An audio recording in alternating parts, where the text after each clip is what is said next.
საქართველოს ეროვნული ჩემპიონატი ჭაბუკთა შორის მინდვრის ჰოკეიში დასრულდა. ფინალში ერთმანეთს ბათუმისა და ქუთაისის გუნდები დაუპირისპირდნენ, რომელშიც გამარჯვება ბათუმელმა სპორტსმენებმა მოიპოვეს.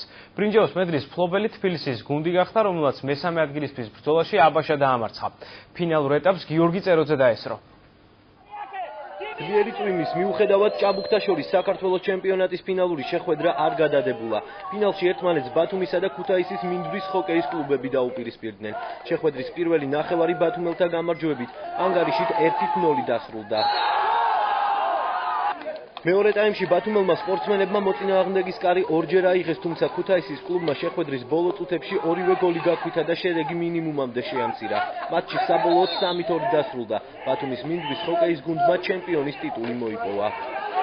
ძალიან რთული თამაში იყო, იმიტომ რომ ორივე ძლიერი გუნდი ვართ.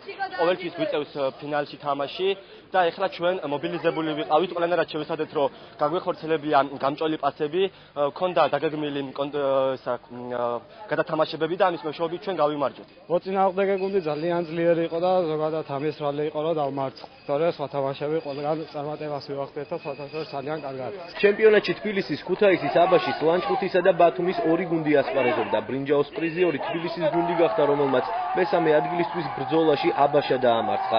სპორტის და ახალგაზრდულ საქმეთა დეპარტამენტის ხელმძღვანელი ამბობს, რომ მინდვრის ჰოკეი მასობრივი სპორტის ერთ-ერთი პრიორიტეტული სახეობაა და სამომავლოდ ამ სახეობის პოპულარიზაციისთვის არაერთი ცვლილება იგეგმება. მინდვრის ჰოკეი ზოგადად საზოგადოებამ არ იცის თუ არსებობს აჭარაში ესეთი ჯგუფი, ესეთი სახეობა.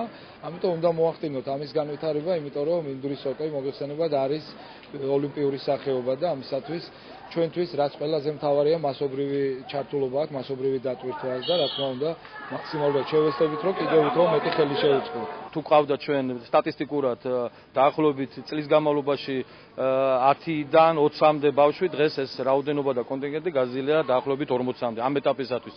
და ვიმედოვნებთ, რომ ეს სპორტი ასეთი მრავალი ჩატარებული ღონისძიების შედეგად გახდება პოპულარული უფრო საქართველოში.